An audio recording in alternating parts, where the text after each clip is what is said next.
Hanukkah, you want to know what to do with your decor. So Shai's back to talk with us about this. You have set a gorgeous table for us. Thank you. So first things first, let's say how to say it. So everybody in North America is Hanukkah, which is with an H, but sometimes you'll see it spelled CH. Yes. And the reason for that is because that's the phonetic way to say Hanukkah, which is the chet in the Hebrew word. So let's all try it. Hanukkah.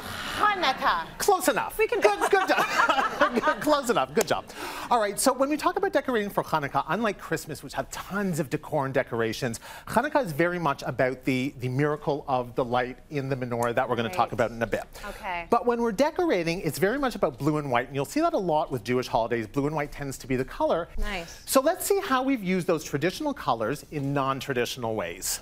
All right, we started off with these great table runners, and I just went to a really inexpensive fabric store, Trace, picked up some blue satin. Nice. And I got some beautiful gold mesh and just draped it right on top of it. Oh, that's a good idea. Super easy, inexpensive, Beautiful. and you know, if you want to change up the colorways, you just change up the color that you do here. Now you have a very long table, so what I like about this is you've done two runners, and instead of doing it the length of the table, you've got two going horizontal. It's a good way to work out that problem. Exactly, and it breaks it up a little bit, so it gives you kind of the darker color, the lighter color, the darker color, really nicely. Now, the other thing that I like to do is mix the wintry hues of the blues and the whites with a little bit of the more metallics and warmer golds. So a really interesting way to do this, Trace, is if you look at these beautiful table settings. They're gorgeous. Aren't they gorgeous? Yes. So they're very contemporary looking, right? Nothing very traditional about it. They have that really kind of whimsical look to them.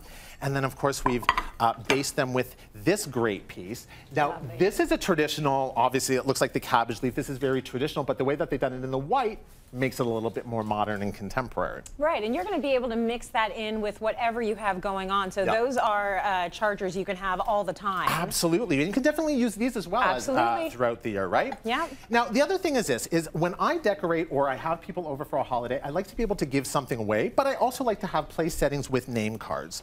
So look at these. What we've done here is, these are fish, so you have a blue one over there, I have the white one here. Very nice. But they're actually magnetized. So I can actually put a paper clip on here. Yes. And we've just put your name on here, Trace. Thank and then you. this is something that you can then take away, and you can use this for paper clips on your desk. Oh, smart. So it's a paper clip saver on your desk. That's something nice to give away. I love takeaway things that you can actually use outside of the situation. That's very smart thinking. And the thing about that is that it always reminds you about that evening that you were there. Right. The other thing is the oil. So because we talk about the miracle of the oil, to have a beautiful bottle of oil like this with beautiful infused rosemary or whatever, to have somebody take this away with them is a great idea, and it's kind of a nod to the holiday as well. It is. Do you want to talk a little bit about our menorah? Let's talk about our centerpiece. So this is called a menorah in North America. It's actually called a Hanukkah, but we're not going to try that either. Okay.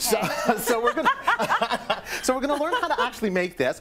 We'll just blowing it all out. Thank you.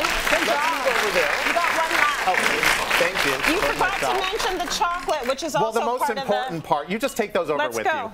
You eat while I show. Yeah.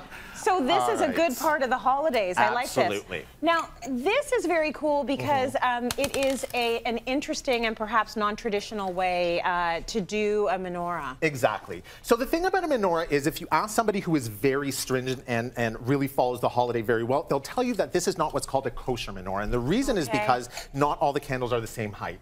But for decorative menorahs and really in modern homes, you're really going to have this as well, so that's okay. Okay. So we started off with a piece of manzanita wood like we saw in the first segment. I love this. It's so organic. It's so beautiful. And each piece is different. Yes. So everybody kind of gets their own. I spray painted it in gold, which makes it super easy. You could do silver, you could do gold. If you want to do blues and colors, you can do that as well.